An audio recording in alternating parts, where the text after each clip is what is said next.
Nama saya Lutfi Hasna, saya akan menjelaskan mengenai pengertian kurikulum dan klasifikasi kurikulum. Pengertian kurikulum. Pengertian kurikulum secara luas yaitu seperangkat mata pelajaran yang terdapat pada suatu lembaga pendidikan untuk mengarahkan proses belajar mengajar agar berjalan dengan baik dan teratur.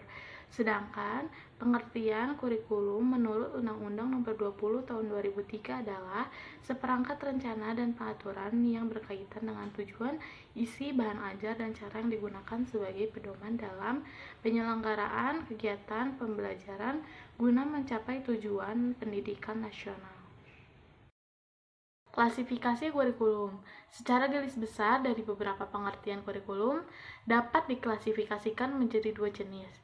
Yang pertama, kurikulum sebagai program, rencana atau harapan, dan yang kedua, kurikulum sebagai pengalaman belajar, hasil atau kegiatan nyata yang dilakukan atau dilaksanakan di sekolah. Kurikulum sebagai program disebut dengan kurikulum tertulis yang bersifat ideal.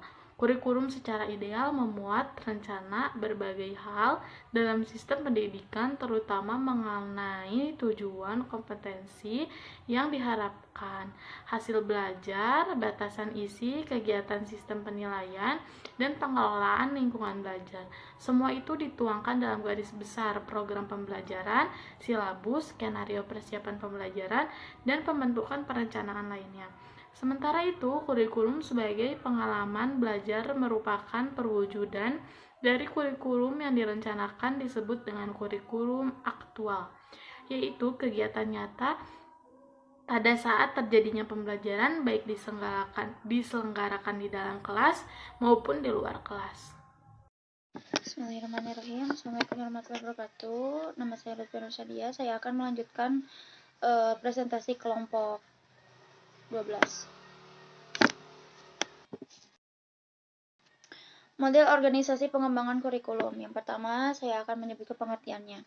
Model pengembangan kurikulum adalah gambaran sistematis mengenai prosedur yang ditempuh dalam melakukan aktivitas pengembangan kurikulum yang meliputi perencanaan, pelaksanaan atau uji coba, dan penilaian kurikulum.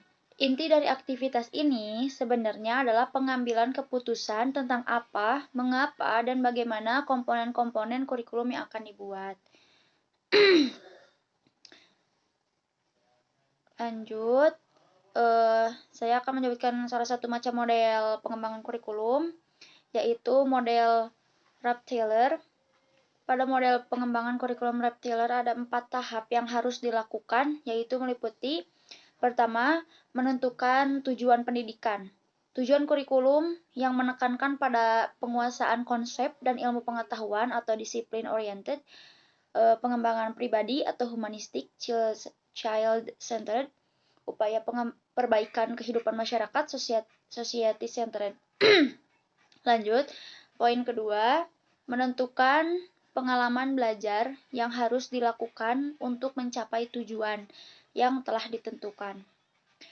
Bentuk pengalaman belajar dapat berbentuk mata pelajaran dan program. Adapun prinsip yang harus dipegang dalam menentukan pengalaman belajar yaitu harus sesuai dengan yang ingin dicapai. Setiap pengalaman belajar harus memuaskan siswa. Siswa itu harus merasa senang dalam melakukannya dan sesuai dengan perkembangan siswa. Setiap rancangan pengalaman belajar sebaiknya melibatkan siswa. Satu pengalaman belajar bisa mencapai lebih dari satu tujuan. Lalu ada poin ketiga, menentukan organisasi pengalaman belajar. Bentuk perorganisasian pengalaman belajar dapat berbentuk vertikal dan horizontal. Secara vertikal artinya satu jenis pengalaman belajar dilakukan dalam berbagai tingkat kelas yang berbeda. Sedangkan secara horizontal artinya menghubungkan pengalaman belajar dalam satu bidang kajian atau mata pelajaran dengan pengalaman bidang kajian lain yang masih dalam satu tingkatan kelas. Lalu poin yang keempat atau tahap yang keempat, menentukan evaluasi belajar. Untuk mengetahui apakah tujuan telah dicapai itu menggunakan evaluasi. Fungsi evaluasi atau penilaian dimaksudkan untuk melihat tingkat ketercapaian siswa dalam menguasai pelajaran atau perubahan tingkah laku yang disebut fungsi sumatif dan untuk melihat sejauh mana efektivitas proses pendidikan untuk mencapai tujuan atau fungsi formatif. Lalu ada komponen-komponen kurikulum. Yang pertama, komponen tujuan. Komponen tujuan ini berhubungan dengan arah atau hasil yang diharapkan. Dalam skala makro atau secara luas, rumusan tujuan kurikulum erat kaitannya dengan filsafat atau sistem nilai yang dianut masyarakat. Dalam skala mikro, nah ini dalam skala yang masih khusus atau kecil, tujuan kurikulum berhubungan dengan misi dan visi sekolah serta tujuan-tujuan yang lebih sempit seperti tujuan setiap mata pelajaran dan tujuan-tujuan proses pembelajaran. Yang kedua, komponen materi atau isi pelajaran merupakan komponen yang berhubungan dengan pengalaman belajar yang harus dimiliki siswa. Isi kurikulum menyangkut semua aspek baik yang berhubungan dengan pengetahuan atau materi pelajaran yang biasanya tergambarkan pada isi setiap mata pelajaran yang diberikan maupun aktivitas dan kegiatan siswa. Materi aktivitas itu seluruhnya diarahkan untuk mencapai tujuan yang ingin dicapai. Yang ketiga, organisasi, metode atau strategi merupakan rencana tindakan atau rencana kegiatan, termasuk penggunaan metode dan pemanfaatan sebagai sumber daya atau kekuatan dalam pembelajaran. Komponen strategi berhubungan dengan implementasi kurikulum, meliputi rencana, metode, dan perangkat kegiatan yang direncanakan dan disusun untuk mencapai tujuan tertentu. Terdapat sedikit perbedaan antara strategi dan metode, yaitu bahwa strategi adalah rencana pengoperasian suatu tujuan dan metode adalah jalan yang harus ditempuh dalam mencapai tujuan tersebut. Lalu, yang keempat ada evaluasi. Evaluasi merupakan komponen untuk melihat efektivitas pencapaian tujuan. Melalui kegiatan evaluasi dapat ditentukan nilai dari arti kurikulum sehingga dapat dijadikan bahan pertimbangan apakah suatu kurikulum perlu dipertahankan atau tidak, diperbaiki atau tidak. Evaluasi berfungsi untuk mengetahui apakah tujuan yang telah ditetapkan telah tercapai atau belum tercapai. Evaluasi dapat dikelompokkan ke dalam dua jenis, yaitu tes dan non-tes. Tes ini digunakan untuk mengukur kemampuan siswa dalam aspek kognitif atau tingkat penguasaan materi pembelajaran. Tes harus memiliki dua kriteria, yaitu kriteria validitas dan kriteria reliabilitas. Pengertian validitas menurut Anastasia dan Urbina adalah mengenai apa dan seberapa baik suatu alat tes dapat mengukur, sedangkan reliabilitas merujuk pada konsistensi skor yang dicapai oleh orang yang sama ketika diuji berulang kali dengan tes yang sama pada kesempatan yang berbeda. Adapun tes hasil belajar dapat dibedakan menjadi tes kelompok dan tes individu. Yang B, non-tes adalah alat evaluasi yang biasanya digunakan untuk menilai suatu aspek tingkah laku termasuk sikap, minat, dan motivasi. Adapun jenis-jenis non-tes yaitu observasi, wawancara, studi kasus, dan skala sikap. Prinsip-prinsip pengembangan kurikulum. Kurikulum di Indonesia mengalami perubahan dari masa ke masa sesuai dengan perkembangan ilmu pengetahuan dan tuntutan dalam masyarakat. Prinsip-prinsip dalam pengembangan. Tujuan pendidikan merupakan pusat arah semua kegiatan pendidikan sehingga perumusan komponen pendidikan harus selalu mengacu pada tujuan pendidikan yang telah ditetapkan. Prinsip relevansi. Lulusan pendidikan harus memiliki nilai relevansi dengan tuntutan dan kebutuhan masyarakat dan dunia kerja. Karena pendidikan merupakan invested of manpower resources. Prinsip efektivitas dan efisiensi. Efektivitas dalam dunia pendidikan berkenaan dengan sejauh mana apa yang direncanakan atau diinginkan dapat dilaksanakan atau dicapai. Prinsip dan model pengembangan kurikulum. Pengembangan kurikulum dapat dilakukan secara bertahap dan terus-menerus dengan mengadakan perbaikan terhadap pelaksanaan dan hasil yang telah dicapai untuk melakukan perbaikan, pemantapan, dan pengembangan lebih lanjut. Komprehensif dan berkesinambungan.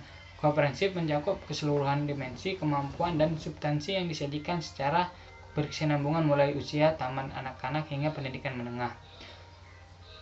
Kurikulum dikembangkan dengan memperhatikan kepentingan nasional dan kepentingan daerah untuk membangun kehidupan masyarakat berbangsa dan bernegara. Ketika pendidikan anak usia dini, permasalahan yang tak kalah pentingnya adalah masalah regulasi atau kebijakan pemerintah tentang pengelolaan pendidikan anak usia dini. Secara kuantitas, penduduk Indonesia masih banyak hidup dalam taraf kemiskinan. Dalam keadaan ekonomi yang begitu sulit, orang tua si anak tidak dapat memenuhi kebutuhan hidupnya dengan layak. Selain itu, banyak anak usia dini yang seharusnya mendapatkan bantuan pengembangan potensi yang dimilikinya, terpaksa mencari uang untuk memenuhi kebutuhan keluarganya. Misalnya, di kota-kota besar terlihat anak usia dini yang berprofesi sebagai pengemis, pemulung, dan lain-lain. Dengan begitu, anak tidak mendapat pelayanan pendidikan yang benar karena tidak memiliki biaya, yang akhirnya sibuk mencari uang untuk membantu ekonomi keluarganya. Selain begitu, banyak anak usia dini yang tidak dapat minum susu yang sangat dibutuhkan untuk tumbuh berkembangnya. Sebagai bukti nyata, terdapat banyak bayi yang kekurangan gizi tidak terdeteksi oleh petugas kesehatan RW dan RT tanpa didampingi oleh para ahli kesehatan yang memadai. Posyandu secara rutin hanya melakukan penimbangan balita tanpa memberikan penyuluhan dan bimbingan yang memadai kepada mereka. Akibatnya, banyak ibu hamil yang kekurangan gizi. Pemeriksaan dokter, begitu banyak ibu hamil yang tidak mampu memeriksakan kondisi kandungannya, sehingga pertumbuhan dan perkembangan janin kurang terawat dan tidak optimal. Kenyataan di masyarakat, institusi pendidikan anak usia dini amatlah sedikit yang dikelola oleh pemerintah. Hampir sebagian besar institusi pendidikan anak usia dini yang ada dikelola oleh pihak swasta dan masyarakat. Sedangkan di pedesaan, terutama anak-anak yang berasal dari keluarga miskin, belum memperoleh kesempatan pendidikan anak usia dini secara profesional. Untuk anak usia 5 sampai 6 tahun yang jumlahnya sekitar 8,14 juta anak, baru sekitar 2,83 juta anak yang memperoleh layanan pendidikan di TK atau DRA. Kuantitas pendidikan anak usia dini dikelola oleh pemerintah yang kurang antara lain disebabkan oleh adanya persepsi yang salah tentang pendidikan anak usia dini, baik taman kanak-kanak dan pendidikan anak usia dini lainnya. Persepsi bahwa pendidikan anak usia dini dan TK adalah pendidikan prasekolah yang tidak wajib bagi anak, maka pendidikan anak usia dini tidak wajib bagi anak. Maka pendidikan anak usia dini tidak perlu dikembangkan sebaik pendidikan dasar dan menengah. Hal ini disebabkan mereka menyadari betul bahwa anak usia dini 0 sampai 8 tahun bahkan 0 sampai 5 tahun adalah usia emas atau dikenal dengan istilah golden age. Di golden age di mana usia amat berharga untuk pengembangan segala potensi yang dimiliki anak tersebut.